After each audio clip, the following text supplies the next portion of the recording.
Hello, everyone, and welcome back to Trekyards. I'm Captain Foley. And I am Connor Coggins, and we're in trailer week, aren't we? We are. First Contact Day was a bit of a gold mine for us here, and we are looking forward to talking about all this great stuff. We love talking about Trek, and we got some new stuff, a lot of new stuff, if you will. So, Well, ironically, I was saying, Stuart, the Strange New Worlds trailer will be amazing. That was the one thing I was counting on that they were going to release, and they didn't. They released everything else. But we're not about that lack of trailer today. Discovery trailer, Stuart, out of the many things, this was the most full, most featured, and, let's be honest, a pretty darn polished trailer. It didn't look like the original Picard trailer where there was CG that was not finished yet, except this kind of felt a bit more ready to go. So, and I'm not surprised it comes out this year. Wow. yeah, I was also surprised to hear that, considering they didn't start. They started filming not that long ago, so they must have really pushed stuff through or had stuff filmed from the last season, maybe that they carried over. I don't know how the production thing would go, but I assume that they just, because obviously everything has been filmed in COVID quarantine, every single bit of footage. So I'm assuming they lowered the scale of the season to manage that, because planning a trip out with 10 extras, 50 extras becomes a headache. So they just do more stuff in the soundstage where it's safe, and then they can just film more because So I think it'll be a much more bottle showy season, but that's some of the best TNG episodes. So no shade there. That could be actually really good for it. okay, well, good point. But yeah, I mean, I didn't expect to see as polished of a trailer that I did, because there's a lot of footage there and a lot of action going on by the looks of it. So, Although it is quite samey footage, it didn't give a very broad feel to the season. It's probably footage from the first 3 episodes, or even potentially first 2, as is often the trope. But it all felt, well, yes, it was a lot of imagery. It was all very much the ship's getting damaged, the crew's getting hurt, Burnham is doing something by herself, as she tends to do, in a spacesuit, as she tends to be. That's kind of the wraparound thing of the trailer. There isn't much depth. We didn't get anything about Book. We didn't get anything about Starfleet. There's little visual super tease, but that's a lady. She must be this, this, and this. That's us putting into it. So it was a very specific trailer, and I know you had some issues about the tone compared to what you hoped this would be, and certainly it's very focused on one tone. as we talked about at the end of season 3, we were hoping for something a little bit more upbeat, like, hey, the Federation's back now. We got the dilithium. We can go out and explore. We can bring the Federation back together. So let's do it a planet at a time kind of thing, learning about what's going on with the Klingons Fun and the politics. Andorians. And World building. absolutely. Literally. Absolutely. And that could be something that would be really fun. However, this one had a very dark tone again. It's like, and the gravitational anomaly, that's the big baddie in this one, at least for the as you said, maybe the first couple episodes. I just don't want it to be the Burn 2.0, as I call it, because I don't want it being a season wide arc of this big thing. But I mean, other than that, I was pleased to see some of the stuff. Like, we got new uniforms, which blend into the background better. That was one of our complaints, because the gray ones that they had at the end of season 3 didn't really work so well on the sets. So that was good. Seeing good use of characters, I guess. I mean, you got new Detmer stuff. Although no Bryce and Reese at all, completely absent from what I could tell. There was even a replacement guy in the positions. So I'm wondering if they were off the ship, or as in doing it on another ship or off mission, because they seemed oddly absent. If we're trying to, every season they say, oh, we're going to focus on secondary crew more, and every season they do it like 10% more, maybe 20%. Maybe they are just either going to completely abandon that this year, or they're going to give much bigger storylines, and therefore they're in other scenes. Well, I know that's another thing we talked about with season 3 is maybe they're on Starfleet headquarters. Season 4.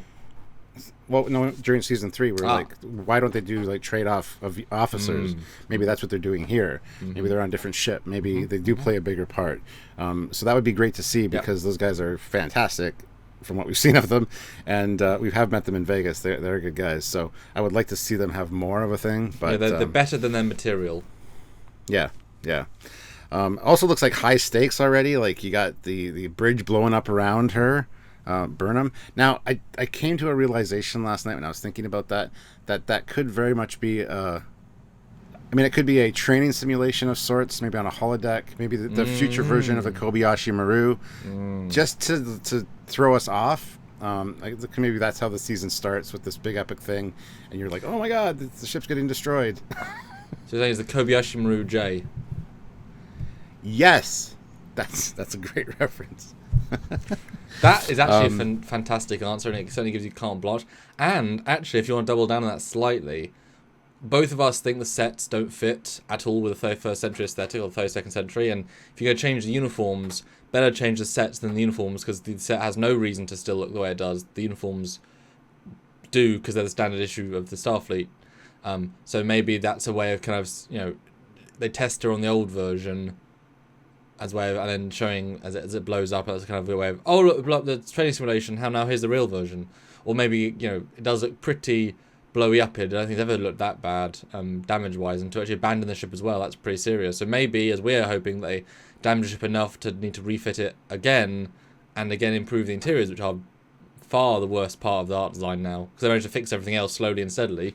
They've replaced the phasers, tricorders, communicators, exterior, design, combat. It's like, just fix the interiors, please. Wouldn't it be funny if the whole gravitational anomaly thing was just a test? Like, every time we see the bridge, goddamn. Every time we see the bridge in this one, it's exploding or sparks flying. It's like obviously the same battle scene, even to the point where the gravity seems to go at one point, and Detmer and Owashikam are like floating. So, like I said, I don't want it to be an overarching story with this thing. I want to get rid of it quickly, and I just don't want a big baddie for this one, which is a gravitational anomaly. Well, they've already said there is no big baddie because it's science over personality. We had the Burn being science, but it was a threat from 100 years ago, so it's not a big bad, it's just a past threat. And then the relatively mediocre success of the Orion lady, just not brilliant casting for, evil charisma, but whatever. So I'm hoping, I'm assuming that, and as I said previously, that this will be, it's all a red herring, kind of like the Red Angel was in season 2. It's like, it's one thing, even though it is still that thing, it's just another layer of stupid on top of that, as it was, actually 2 layers, because it was both Burnhams, and then 3rd layer, because it was pre-TOS. Anyway, so I'm assuming that gravitational stuff, can be a lot of different things. You can argue shields have a certain differential gravity potential. So my assumption is that it'll be something inside of it, and we both deduced maybe last night that maybe it's coming.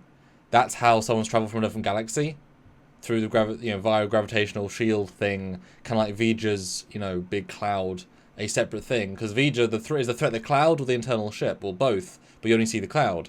So same thing. I'm kind of assuming maybe that it'll be, here's a gravitational thing. It's so big, which is a homage to Vija, and then it's revealed, oh no, it's actually an Andromedan ship, etc., or space station, or even creature in the middle, And it's not a villain, it's just they don't understand what they're doing is causing problems. Although, it's not even necessarily causing problems, because they say in the trailer it could move, and they intercut dialogue which isn't in the same conversation, or at least isn't going from one to the next to try and make it seem worse. But there's no actual indication that it's causing damage to anybody, or has any malintent, and the damage on the Discovery could just be, they go and look at the, they go to the gravitational anomaly, and maybe it phases because it's unstable, and that causes gravitational problems which damage the ship. So there could be no actual ill intent to it. It could be more of an interesting thing, so I think it's definitely, as all trailers are, it's misleading, or at least creating a vibe.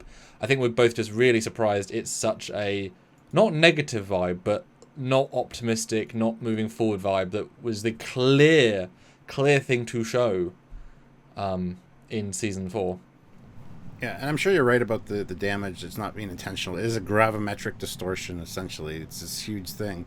So, and it can attack wherever, whatever, based on dialogue, or not attack, but damage them. And we see a lot of damage on the ship. So, yeah, I don't think it's necessarily directed at them. It's probably just a side effect of this thing. So, now, what did you think watching the trailer and seeing some of the new stuff? Like, I know you were surprised it was going to be this soon. So what were your thoughts going into this? Well, I was surprised how much of the same stuff it was. It was all the same sets, and even the new spacesuit looks like the Red Angel suit. So they didn't go outside the box there. The uniforms are the biggest thing out of all the trailer that stands out as being odd, given they just had very nice uniforms in season 3. That was the entire payoff, and that was one of the best moments. Was the last scene, which is a good thing to do. Also, we know the reason why, and both of us agree it's probably the color grading makes them look too bright, and you can change the colors very, very easily in post. And the fact there's a sort of a lack of much CG in this trailer, and some of it's reuse, that's because it's not done yet. So my assumption is that it's just not color graded, because those colors, for me, in my eyes, don't look very good. And in compared to the TNG colors, which look excellent on set. And if they can do red, blue, and gold, full-bodied colors, why are these ones looking so much more kind of awkwardly popping? And as we both said, it kind of looks like a Photoshop. Like someone's actively coloured it on in the grey with bright colour. It doesn't look organic. It doesn't look natural. And especially against the sets, it feels even more out of place. It should be new sets, same grey uniforms, bright colour with a line. Mwah. But we'll see. You know, it's still work in progress, obviously. So I'm waiting for that. If they can improve the colour palette and improve the hue and saturation, they'll be better potentially. But have to sell me on it to get to the point. But at least we advance. At least we get the Vulcan or Navarian leader. We get the mum. So there's a lot of. It feels like a good continuation. The first continuation. Because every season Discovery is a reboot.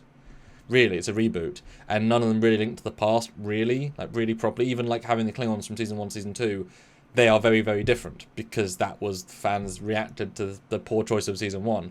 This is the first season where they make good choices. Let's continue. We can now build. We don't have to abandon everything. So that's actually going to be that's interesting. Although, yeah, I'm surprised how little they gave us. But I guess if they only filmed 3 episodes so far, or 4 episodes maybe, and it's very dramatic stuff, they kind of said, "Oh, let's go with that vibe."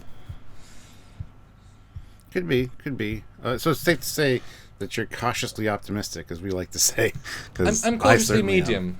Nothing in there made me mad or annoyed me. Nothing was canon breaking, which is, you know, and there was definitely no sense that Starfleet is dead again, destroyed again. You know, like we're moving forward, we just don't know the main plot. It's kind of like Prodigy, where they gave us like a set of people but no context, so we like okay, but then as soon as they give the reason why, it's like oh okay. So I'm waiting for that reason a bit more.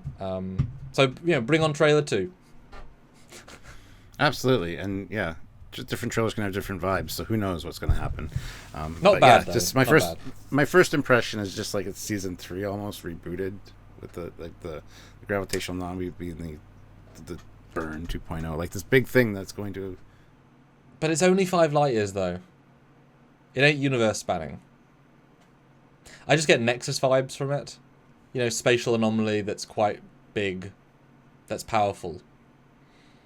It's like, and that would be cool. The Nexus has done its rounds. It's coming back around from through the galaxy again. And like I said before to you, you know, maybe that, you know, they get sucked into it, and you meet Kirk and Picard and Guinan. They're all there because their after shadows are there, or whatever what Guinan said. So, and Soren, I guess. Lots of potential there, sure, and it's collected a lot of stuff during its 900-year trip. Well, and once you plug in the sphere data into the Nexus, boy, anything's possible, because sphere data solves every single problem, Stuart. We know that. Any problem you come up with, sphere data. I forgot all about the sphere data. Well, they didn't. Too. Every problem. But yeah, go watch our full review, as we did a shot-by-shot, scene-by-scene trailer, and tune for our individual reviews. Obviously, we briefly covered the uniforms, etc., but do look at our full detailed reviews, because they are full and they are detailed. Yeah, that's what we do here. So make sure you're subscribed. Don't forget to hit that like button. Put your thoughts down below, what you thought about this trailer. We really love to hear them. And hopefully you guys are excited. I know I was stoked to see that it was coming out in August. So, you know, it's coming soon, guys. So if you want to just join us to talk about things like this live, where you can be part of the conversation and have your voice heard, by all means, consider supporting the channel by coming to one of the lives. And there's multiple ways you can help us out when you do that. So, well, once you're there, once you came, when you're there, you can support via super chatting, which is great because it's a direct one-to-one communication, or 1-to-2 in our case, and that's great for these sorts of breaking news things. So you get to tell us what you think, and we pride ourselves. Unlike lots of other channels that are bigger, fine, sure, we read every single super chat, and 7 times out of 10 actually creates a debate based on it, unless you have a very quick comment, etc. So that you can change the conversation, you can control our conversation in a good way, and we love that back and forth. So super chat if you can. If you want to be just a sort of silent investor that helps us on a regular basis, then PayPal is a great way. Trekyards@hotmail.com. That helps towards show costs, or Patreon, P, which is the backbone that we rely on. And of course, join the channel as well on YouTube. It's like Patreon, but on YouTube. But it is also Patreon, but on YouTube. It's fun. It's all fun, guys. Help if you can. That's right. And don't forget to click the notification bell icon to all. I keep bringing that up because it's super important, guys, that you do that. It helps the algorithm and our channel, and it's an easy thing for you guys to be able to do. So, anyway, guys, until next time, I'm Captain Foley. I'm Connor Goings. See you guys.